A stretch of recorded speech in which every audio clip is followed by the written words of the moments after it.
Bienvenidos a la tercera temporada de Metamorfoseando, tu podcast de desarrollo personal, donde cada jueves encontrarás ideas e inspiración para perseguir tu ideal de éxito y hacerlo realidad.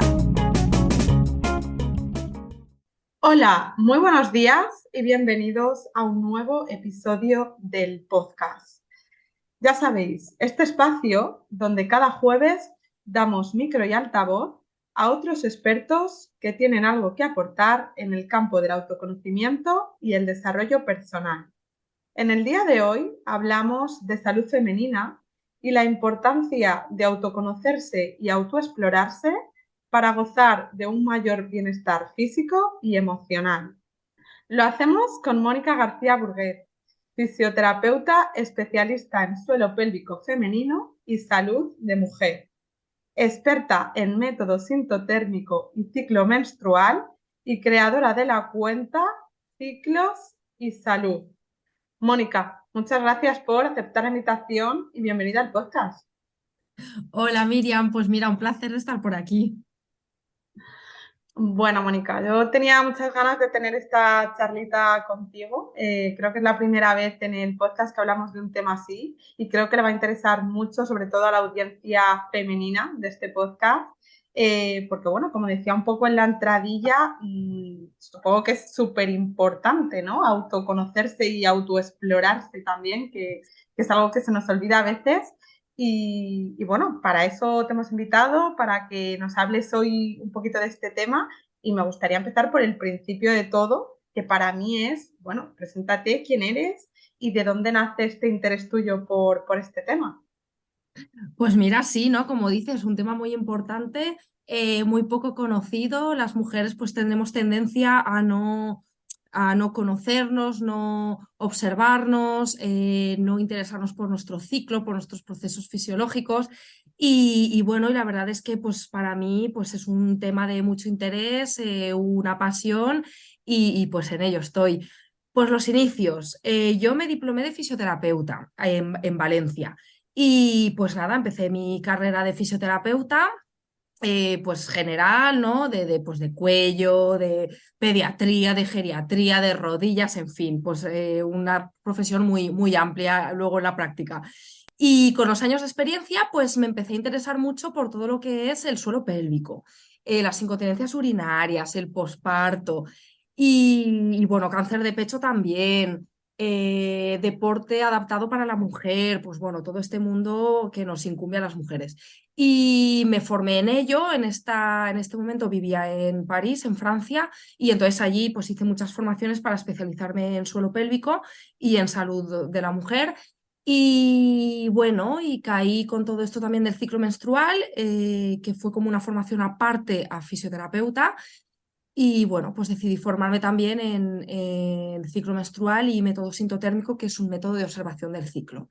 Y bueno, y aquí estamos, pues intentando hablar del tema por redes y dando a conocer la salud de la mujer, el autoconocimiento, la importancia del ciclo menstrual, de un ciclo menstrual sano y eso, y aquí vamos haciendo camino.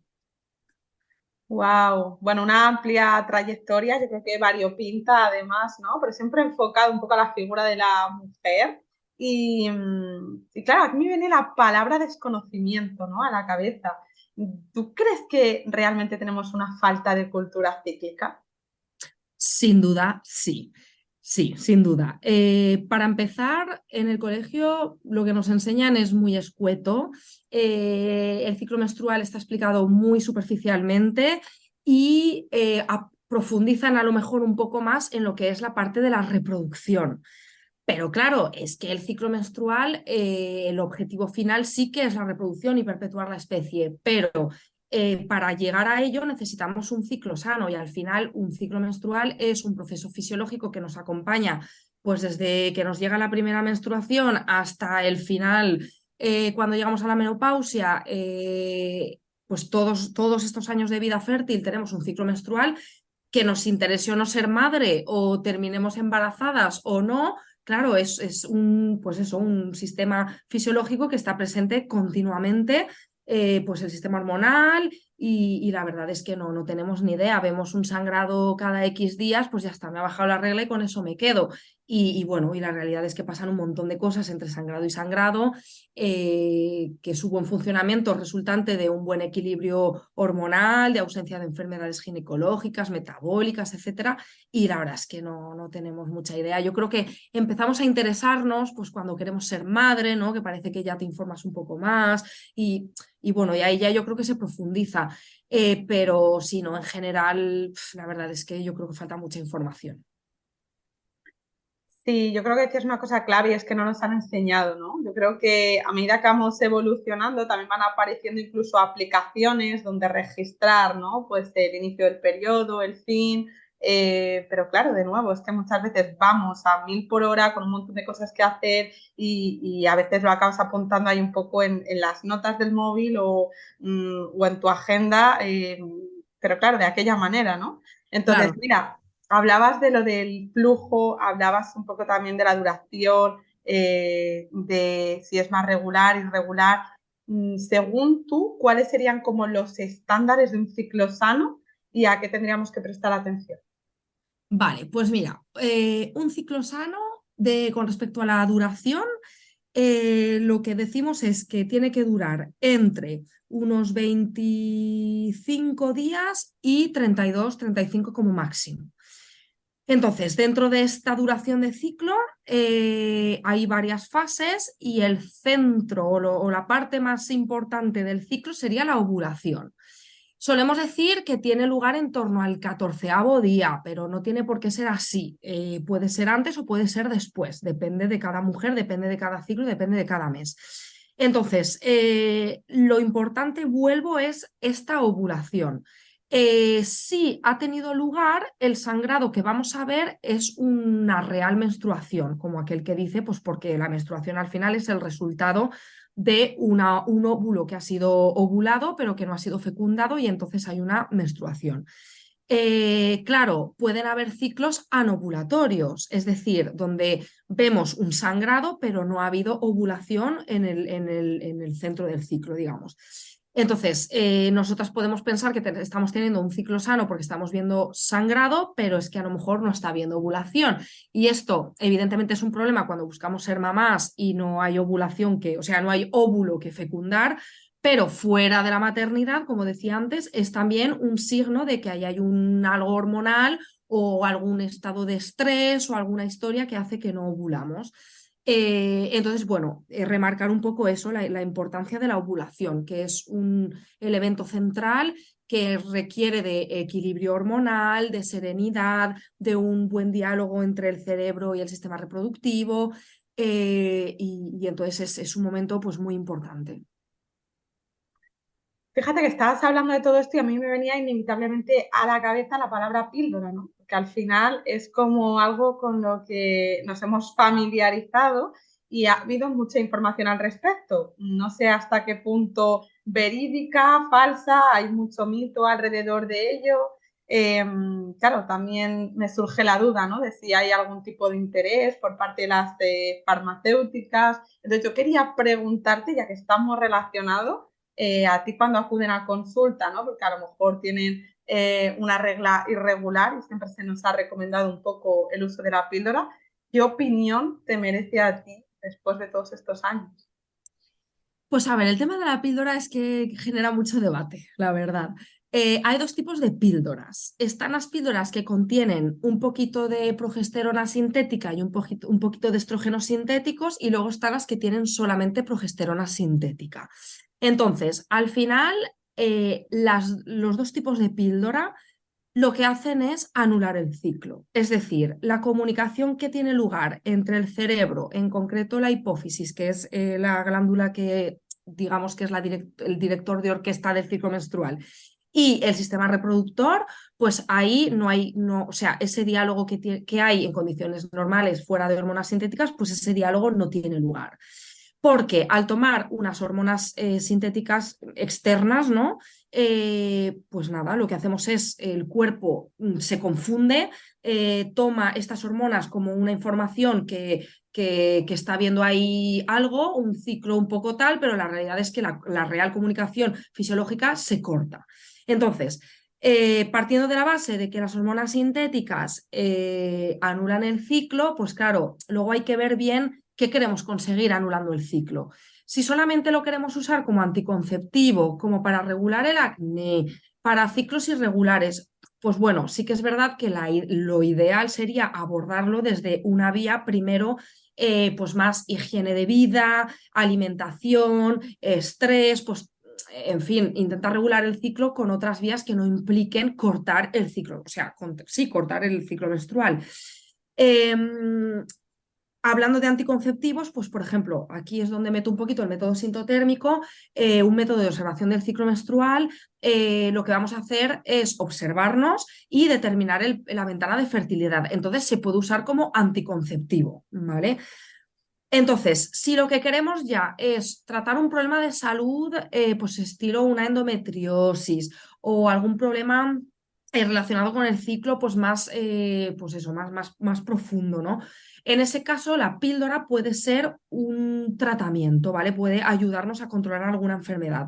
Pero claro, son casos como muy concretos, ¿no? Muy a punta de dedo de, pues bueno, una endometriosis con mucho dolor durante todo el mes, con mucho tal. Pues en este caso, a lo mejor por desgracia, la solución va a ser cortar el ciclo y usarlo como tratamiento.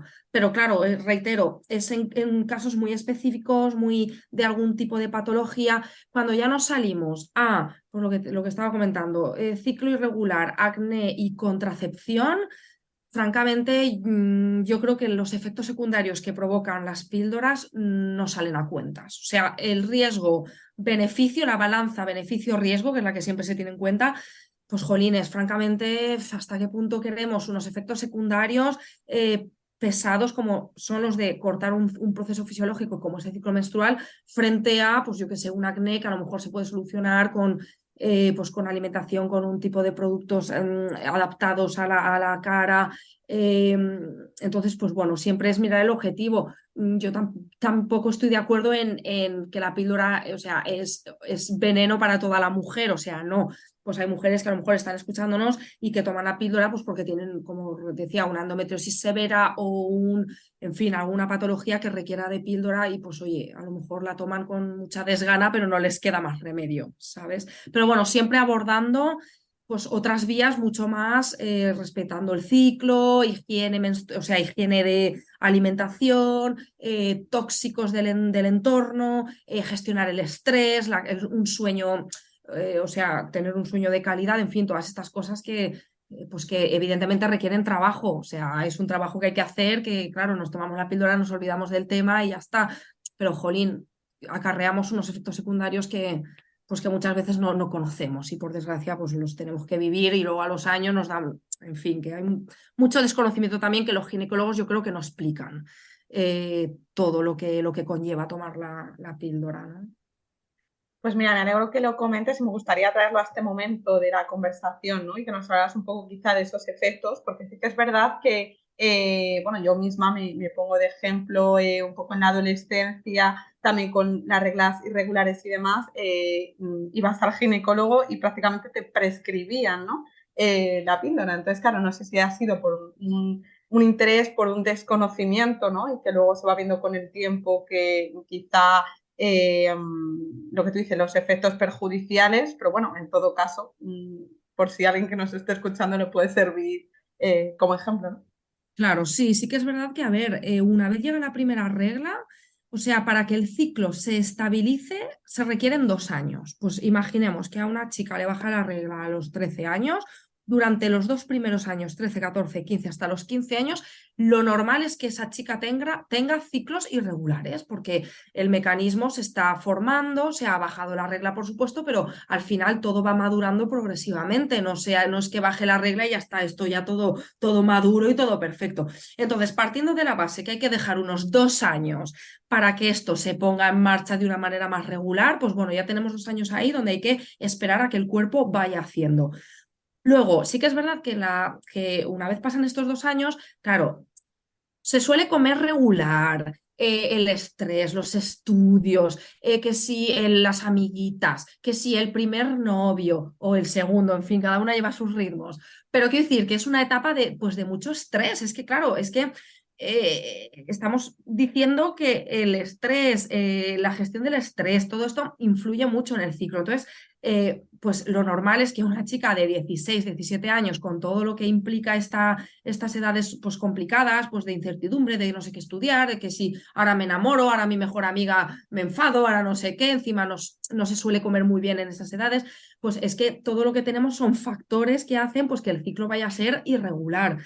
Entonces, pues sí que es verdad que es una edad que hay que ir con cuidado porque también es importante diagnosticar pues, en esos tiempos posibles enfermedades que puedan estar instaurándose, pues como un síndrome de ovario poliquísticos, como endometriosis, que luego también, este es otro tema, el normalizar el dolor en la regla, ¿no? Uy, te duele la regla, nada, pastilla, que es que, pues oye, no, aquí a lo mejor hay un dolor que es que está viendo por algo, ¿no? Entonces, claro, pues es un tema complejo. Yo creo que al principio, o sea, al principio, sí, que se vende como un poco la solución milagro para todo, la solución fácil. No hagas ningún cambio de vida, no gestiones nada, te tomas la pastilla y ya está. Sí que es verdad que en esas edades, pues a ver, son cambios que cuestan hacer, ¿no? La madurez también, pues de ver las cosas como vemos la vida y tal, pues en la adolescencia pues no se ve igual cuando una ya es adulta. Pero bueno, pues yo creo que es importante explicar ya desde edad temprana, pues un poco la higiene de vida, ¿no? Y el saber gestionar o el aprender a gestionar un poco el estrés o las dificultades de la vida, que entramos en la vida adulta y tal. Pero bueno, sí que es verdad que es un error y de hecho, contra más pronto se tome la píldora, o sea, como más tiempo de efectos secundarios vamos a tener. Es decir, no es lo mismo una chica que empieza a tomarse la píldora con 25 con un objetivo de contracepción y tal, que una chica que se la lleva tomando desde los 16. O sea, es que este ciclo no ha madurado, es que, o sea, prácticamente ese ciclo no ha tenido una vida natural y fisiológica. Entonces, pues bueno, sí que es verdad que luego, a ver, de ginecólogos hay de todo y sí que están los muy pro píldora enseguida y pues bueno, ahí ya es que cada uno, no sé, viene de una escuela, de un aprendizaje y por supuesto, pues de pues sí, una empresa farmacéutica, pues que evidentemente tienen beneficios, ¿no? Contra más, pues mejor. Pero al final no olvidemos que es un medicamento que se está dando a una persona que está sana. Entonces, ¿hasta qué punto no se nos está yendo el tema de las manos, ¿no? O sea, Claro, un sí, tema para el debate, ¿no? Opiniones hay para todos los gustos y, oye, qué importante traerlo aquí a espacios como este, que se abra el debate, que cada uno con su criterio, claro. pues oye, y su experiencia opine, ¿no? Sí, y también el profundizar, yo creo, o sea, el que a lo mejor te prescriben algo y no sé, y profundizar bien y a lo mejor luego informarse o leer tal libro o consultar otro ginecólogo, no sé, el decir al final te estás tomando eso, algo oye, que fíate del médico que te la prescriba, por supuesto, pero también tú empodérate a lo mejor y es que realmente esto me conviene, es que ¿no? Pues un poco eso de tomarse su cuerpo y su salud pues, por delante, digamos.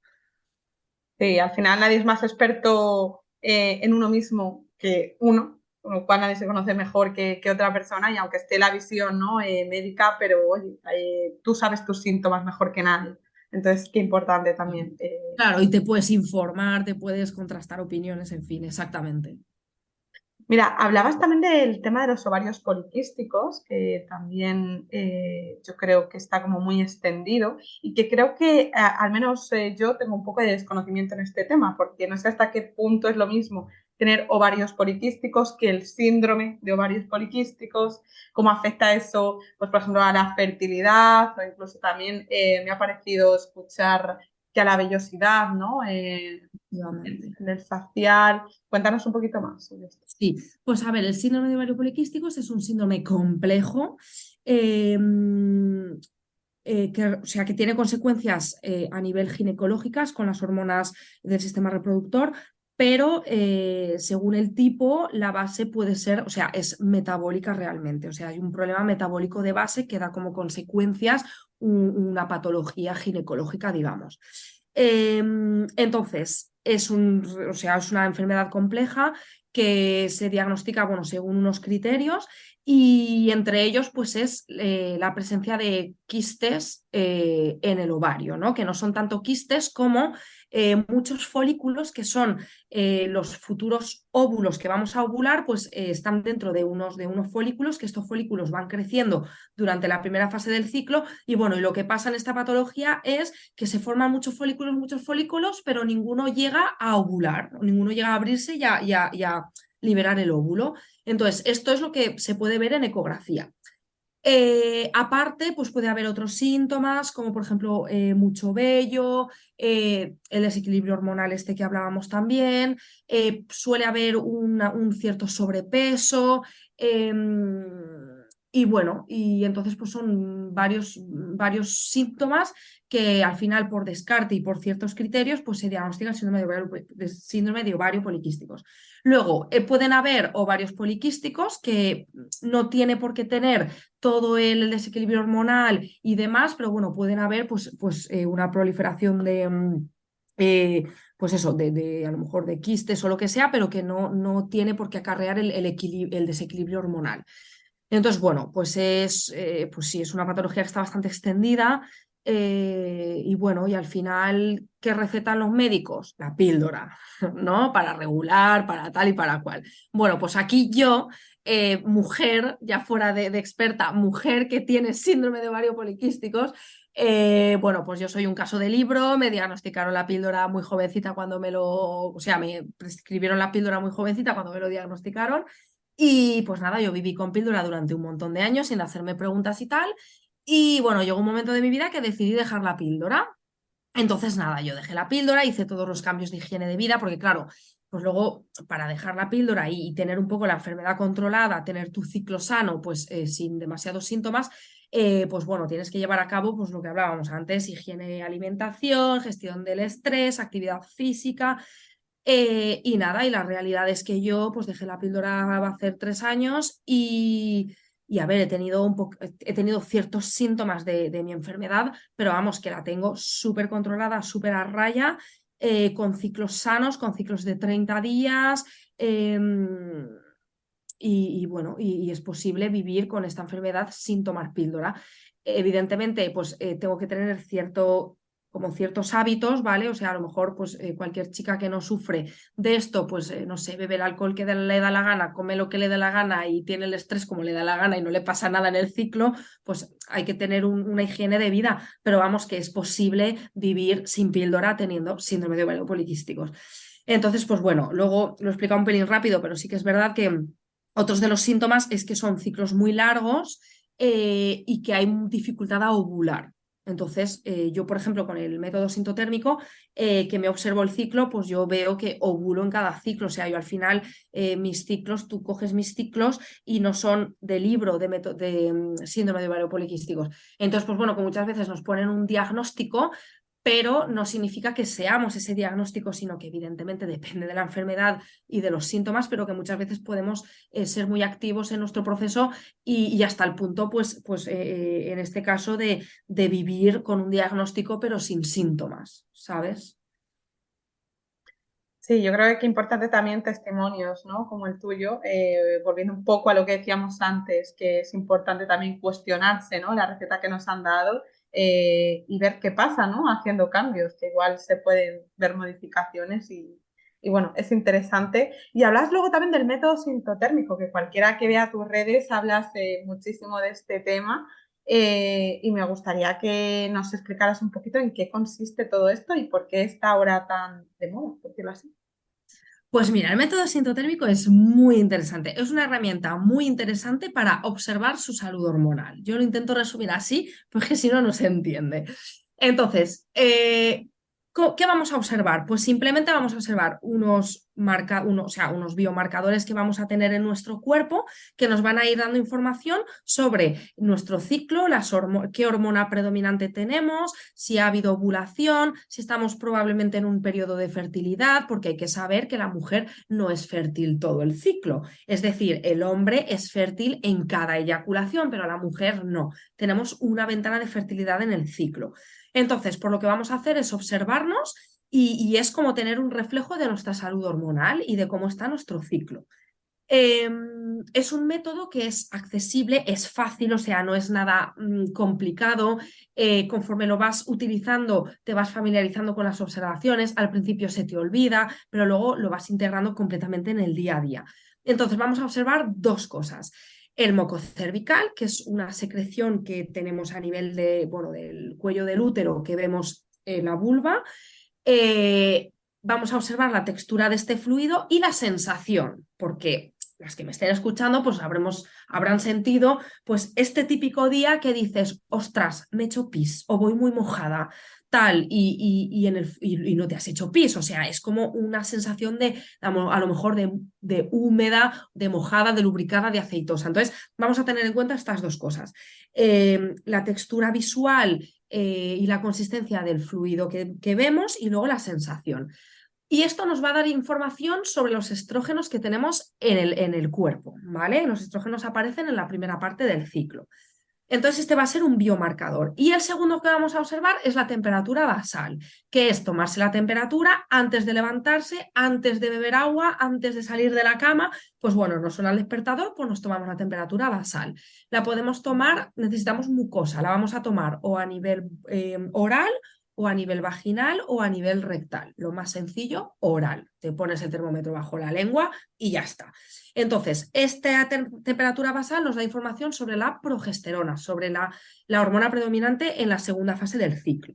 Entonces, con estos biomarcadores que observamos, los vamos a ir anotando en un gráfico y luego una vez lo podemos ir interpretando y bueno, en realidad una vez nos baja la regla, interpretamos con unas reglas que son bastante estrictas, pues abrimos ventana de fertilidad, confirmamos o no la ovulación, cerramos la ventana de fertilidad y luego tenemos un periodo 100% infértil. Entonces, eso como para observar. Podemos ver, como decía, la salud hormonal, ¿no? Pues yo en mi caso, síndrome de ovario poliquísticos, pues voy a observar si he ovulado, si tengo muchos estrógenos, entonces voy a tener mucho moco, entonces tal. Luego la duración del ciclo, la duración de cada fase, vale. Entonces, vuelvo a la fase fértil. Una vez conocemos la fase fértil, claro, lo podemos usar como ayuda a la concepción. Es decir, yo quiero ser mamá, pues oye, cuando estoy en fase fértil, pues voy a tener relaciones sexuales con penetración. Perfecto. ¿Que no quiero ser mamá? Bueno, pues en fase fértil me voy a proteger, ¿vale? Pues voy a usar un preservativo o no voy a hacer contacto genital. Bueno, en fin, haré lo que me dé la gana, pero voy a evitar un embarazo que entonces voy a lo mejor tener penetración pues fuera de la fase fértil, ¿no? Pues una vez confirmo que he ovulado, pues aquí tengo yo las relaciones como me den la gana tenerlas. Entonces, bueno, es una herramienta en este caso que se puede utilizar como concepción o anticonceptivo, ¿no? Y aquí me gusta mucho hablar de lo que dice la Organización Mundial de la Salud, que no lo digo yo, lo dice la Organización Mundial de la Salud, que se puede consultar en su página web, pues un poco la fiabilidad de cada método anticonceptivo. Entonces, pues por ejemplo, el método sintotérmico tiene una fiabilidad habitual, es decir, vamos a tener en cuenta los errores del método en su utilización. Pues, por ejemplo, he interpretado mal la gráfica. Pues bueno, ha habido un error en la utilización del método, bueno, pues estos errores se tienen en cuenta. Bueno, pues la eficacia del método es de un 98%, o sea, es súper alta. Por compararla con algo que nos va a sonar un poquito más, la píldora, ¿no? Pues la píldora, teniendo en cuenta su utilización habitual, es decir, sus errores de utilización, por ejemplo, me la tomo a horas diferentes cada día, o la vomito y no lo tengo en cuenta, o me la olvido. Bueno, pues en su utilización habitual, la Organización Mundial de la Salud dice que la eficacia anticonceptiva de la píldora es del 93%, o sea, es menos eficaz como anticonceptivo que el método sintotérmico. Entonces, bueno, esto como dato, ¿no? Reitero, se puede consultar en la página web de la Organización Mundial de la Salud, que no es algo que yo diga porque soy fanática del método sintotérmico. Y luego me gustaría también explicaros rápidamente que esta fiabilidad que tiene el método sintotérmico gracias a estos dos biomarcadores, moco cervical y temperatura basal, claro, es una fiabilidad muy alta que luego metemos en el mismo saco a todos los métodos naturales. Y hay métodos naturales de todo tipo. Evidentemente están los menos fiables, como por ejemplo el método de las abuelas, el famoso método del calendario, donde dice que todas las mujeres ovulamos el día 14. Y claro, eso no es fiable. O sea, cada mujer ovula cuando ovula. Pues hay veces que será el día 14, hay veces que será el día 16 y hay veces que será el día 12. Entonces, claro, estipular que todas las mujeres de este planeta ovulan el día 14 y que el día 28 te baja la regla y usar eso como método anticonceptivo, pues claro, tiene una fiabilidad muy pobre. En estos momentos no tengo la fiabilidad que dice la Organización Mundial de la Salud en mente, pero vamos, que evidentemente es que esto no hay que ser muy experto para entender que no tiene mucha fiabilidad, ¿no? Luego, por ejemplo, hay otro método natural que solamente tiene en cuenta el moco cervical, entonces tiene un poquito más de fiabilidad. Pero claro, nos estamos olvidando el segundo parámetro, que es la progesterona, que es la temperatura. Luego está el método solamente de la temperatura. Lo mismo, nos estamos olvidando los estrógenos y el moco cervical. Entonces tiene pues una fiabilidad similar a la de solamente moco cervical. Entonces, la real fiabilidad del método sintotérmico es que estamos teniendo en cuenta todo. O sea, las hormonas predominantes de la primera fase, las hormonas predominantes de la segunda fase. Lo estamos observando a nuestro cuerpo, a que yo tengo un ciclo, tú tienes un ciclo y la vecina del quinto tiene otro ciclo. Entonces, claro, vamos a ir observando nuestro ciclo. Luego, cada mujer cada ciclo es diferente, o sea, yo qué sé, yo por ejemplo tengo un ciclo de 28 días y luego tengo otro de 32. Hay mujeres mucho más regulares, que es 28 días exactos. Pues bueno, oye, pues serán un porcentaje de mujeres, pero la realidad es que incluso una misma mujer, pues bueno, tiene cada ciclo es diferente, ¿no? Si tiene estrés, si se ha mudado, si se ha cambiado de trabajo, si el novio la ha dejado, en fin, siempre a esta parte emocional que influye, la verdad es que influye en el ciclo. Y bueno, y esto un poquito para hablar del método sintotérmico. Yo la verdad es que animo a todas las mujeres a aprenderlo porque da mucha conexión con su fisiología, con su parte también más emocional, el a lo mejor entender pues que mira que tengo una fase del ciclo donde pues estoy muy estresada o estoy muy nerviosa o tengo más síntomas y luego pues también el aliarnos con nuestra productividad, porque chicas, somos cíclicas, o sea, no somos siempre productivas al 100%.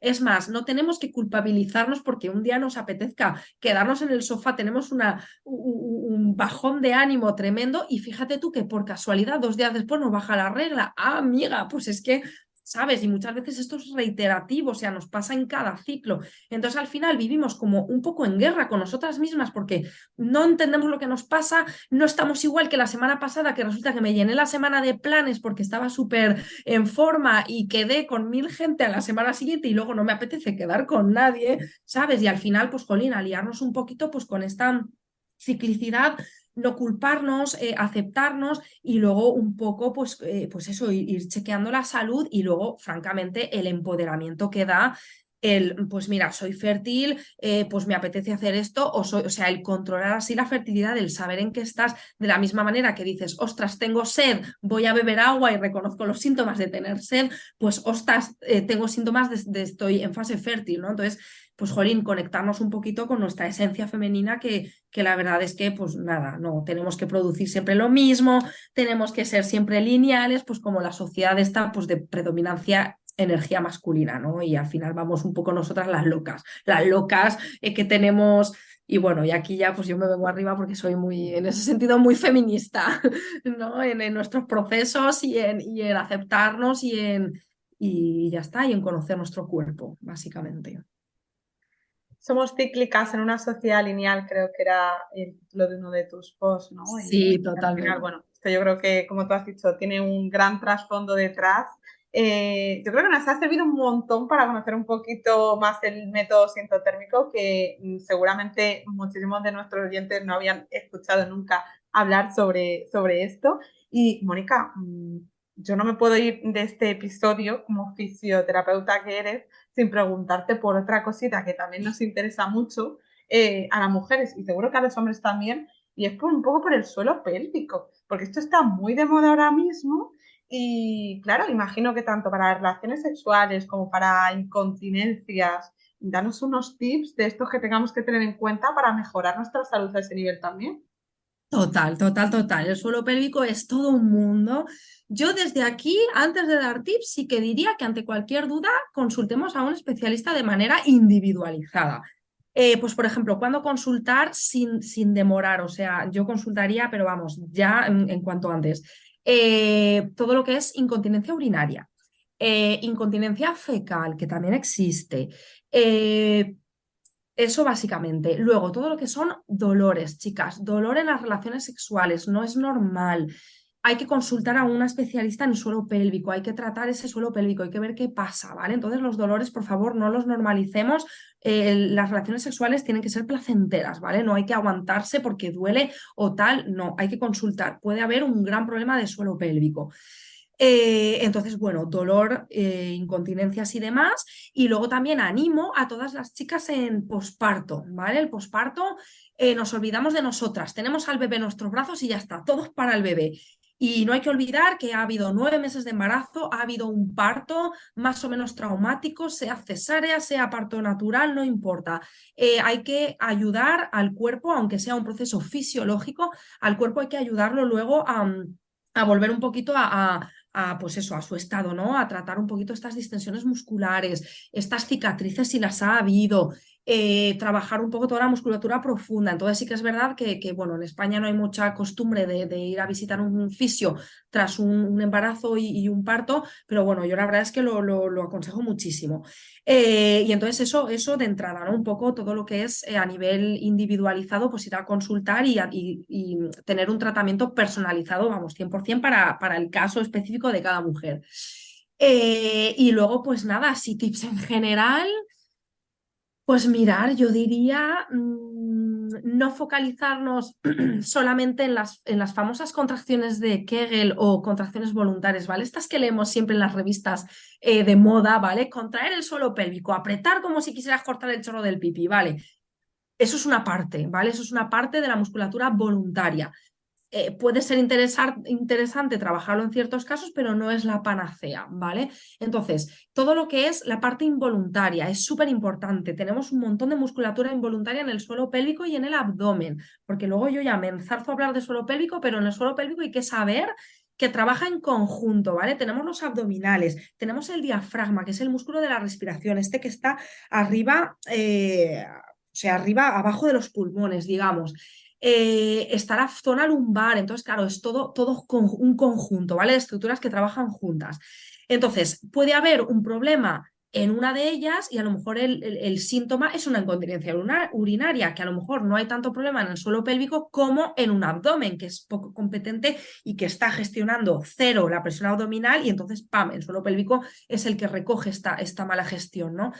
Entonces, bueno, la musculatura profunda es muy importante. Hay que trabajarla con respiraciones profundas, con la postura. No sé si habéis oído hablar del winner flow o del tronco de propiocepción. En fin, son herramientas que utilizamos en reeducación de suelo pélvico para abordar todo este conjunto, ¿no? Musculatura profunda y tal. Y entonces vuelvo a los tips, que me mareo. Pues nada, las contracciones de Kegel, estas de contra el suelo pélvico, se pueden hacer, pero por Dios, no todo el santo día, ¿vale? Y luego tener en cuenta que también puede dar lugar a hipertonías, claro, si estamos todo el día haciendo esto y no hacemos lo otro, pues claro. Entonces, bueno, se puede hacer, pero con mucho cuidado, ¿vale? No hay que hacerlo durante el pipí, ¿vale? Lo típico de hay que hacerlo, no, el stop pipí, lo que llaman el stop pipí, de cortar el chorro del pipí, chicas, no lo hagáis. Eso se hacía hace muchos años, antes de que los estudios demostraran pues que no, que en verdad es perjudicial, porque al final lo que alteramos es el esfínter involuntario con el voluntario, en fin, ahí mareamos todo el sistema urinario y no puede ser. Entonces, si queremos contraer un poquito suelo pélvico de manera voluntaria, vale, de vez en cuando, está muy bien, pero no nos volvamos locas. Yo insistiría mucho, pues, por ejemplo, en la postura, ¿vale? En intentar mantenernos pues, rectas, ¿no? Sobre todo cuando hacemos esfuerzos, cuando cogemos pues, peso, la bolsa de Mercadona, el bebé, cuando hacemos, pues yo que sé, algún gesto, por ejemplo, en deporte, ¿vale? El suelo pélvico y el deporte es todo un tema muy profundo y muy amplio. Pues bueno, intentar coordinar con la respiración, intentar trabajar transverso del abdomen, en la musculatura profunda.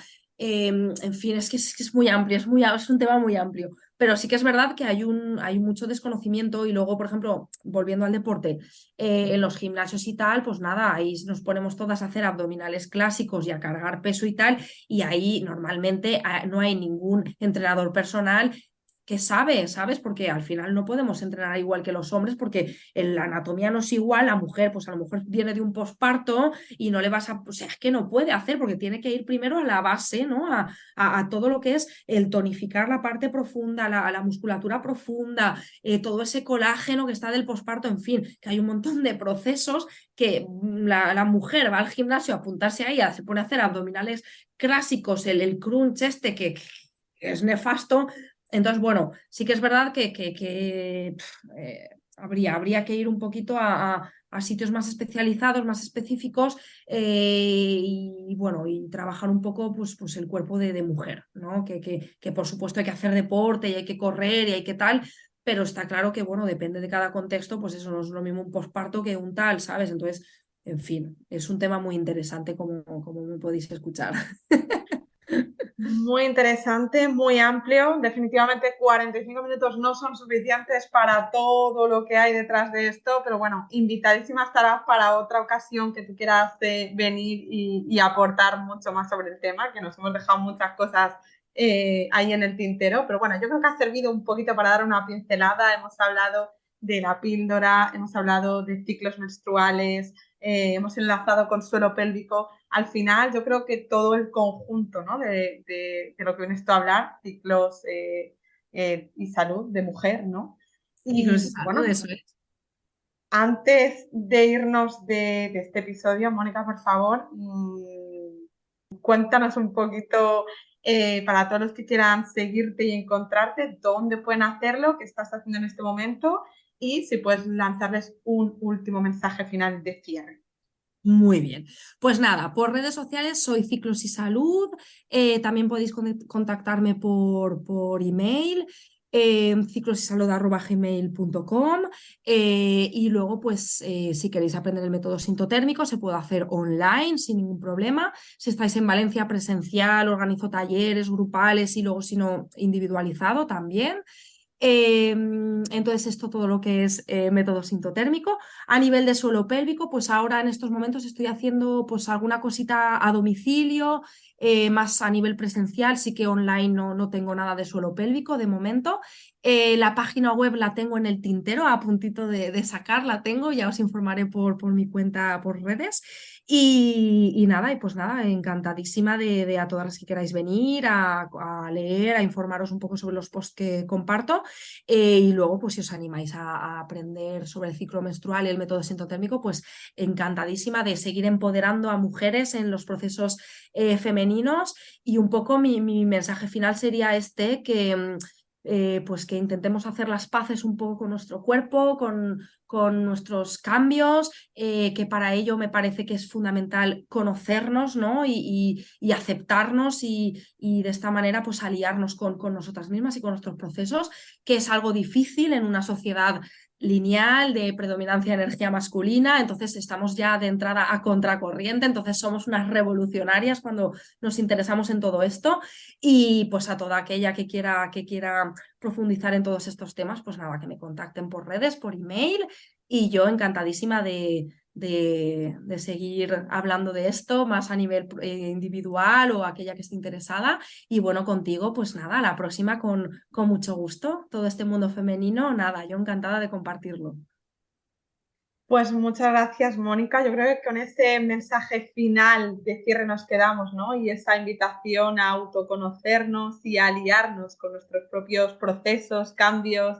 Yo creo que ha sido un súper placer para mí y sobre todo seguramente para las personas que nos hayan estado escuchando tu aportación en el día de hoy. Así que de verdad, desde aquí animo a todo el mundo a seguirte en las redes porque me parece súper interesante lo que compartes y invitadísima quedas para cuando tú quieras volver. Así que muchísimas gracias, Mónica, y a todos vosotros, gracias por estar ahí un día más.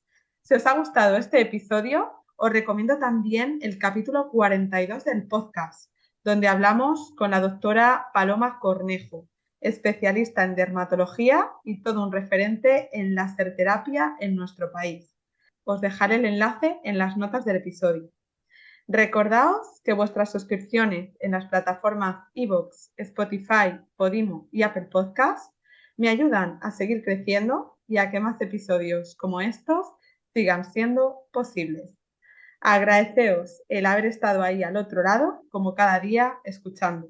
Nos vemos la próxima semana en una nueva entrega del podcast y hasta entonces os dejo con un avance de lo que podréis escuchar aquí el próximo jueves. Muchas gracias y buena semana para todos. La adolescencia, por definición, es un romper con algo, es una ruptura. Para los padres es el momento en el que se tienen que ajustar, es como que tienen que cambiar de marcha, ¿no? Tienen que intentar guiarles, digamos, a una distancia prudencial, porque realmente los adolescentes continúan necesitando mucho a sus padres. Entonces los padres se piensan que los adolescentes pasan de ellos y en realidad eso no es así. Lo que pasa es que cuando hay un desacuerdo o una prohibición, el adolescente tiende a hacer cosas por su cuenta. Pero en realidad la mayoría prefieren hacerlo con el apoyo de sus padres o con la comprensión. De entrada, cuanto más conoces su mundo, más posibilidades tienes de no tener ninguna sorpresa desagradable. Y eso siempre se lo digo a los padres. Cuanto más os comuniquéis con ellos, menos sustos vais a tener. Que hay un peligro en no conocer dónde se meten. Es, por ejemplo, la radicalización política de jóvenes que estaban pues siguiendo ciertas páginas web. Y luego puede haber pues, casos de grooming de personas, de redes en las que se relacionan con personas que tú no conoces quiénes son. Desgraciadamente hay muchas páginas web y cosas así sobre anorexia, sobre trastornos de la conducta alimentaria. El movimiento trans en los jóvenes también puede estar influido por una exploración que de golpe parece que les da una respuesta a algo. Están en una búsqueda de algo, de una identidad, de un modo de relacionarse, de un modo de ser y pueden tropezar con algo que de golpe parece que les da esas respuestas y puede acabar causando pues cosas que uno no se espera. Entonces yo siempre animo a los padres que conozcan y sepan y vayan con ellos y hablen. No hablar en plan interrogatorio, sino, por ejemplo, viendo una película juntos, que salen temas de ese tipo o una serie, ver cómo opinan sobre lo que está ocurriendo, si están de acuerdo con el protagonista, si no, qué debería haber hecho. Una vez le dije una cosa a un padre, yo pensé que era una cosa tan sencilla y se quedó tan sorprendido. Yo le dije, sí, es cuestión de ayudarles a descubrir quiénes son. Y se quedó muy sorprendido. Dijo, ostras, nosotros siempre pensamos que queremos que sean esto y lo otro y lo demás allá.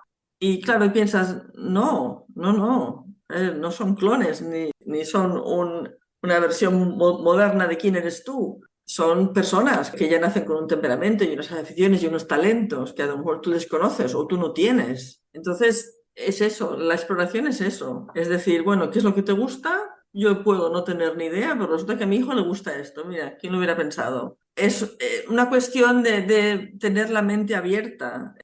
Hay que salir un poco de nuestra zona de confort para ver a dónde te llevan tus hijos, que a veces amplían tu mundo.